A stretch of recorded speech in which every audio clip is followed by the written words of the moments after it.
பரிசுத்த வேதாகமம் பழைய ஏற்பாடு சங்கீதம் 1ஆம் அதிகாரம்.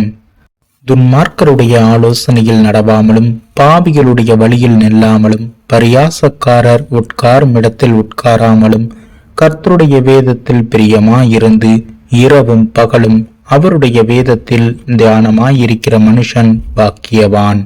அவன் நீர்க்கால்களின் ஓரமாய் நடப்பட்டு தன் காலத்தில் தன் கனியை தந்து இலையுதிராதிருக்கிற மரத்தை போல் இருப்பான். அவன் செய்வதெல்லாம் வாய்க்கும். துன்மார்க்கரோ அப்படி இராமல் காற்று பறக்கடிக்கும் பதரை போல் இருக்கிறார்கள். ஆகையால் துன்மார்க்கர் நியாய தீர்ப்பிலும் பாவிகள் நீதிமான்களின் சபையிலும் நிலை நிற்பதில்லை.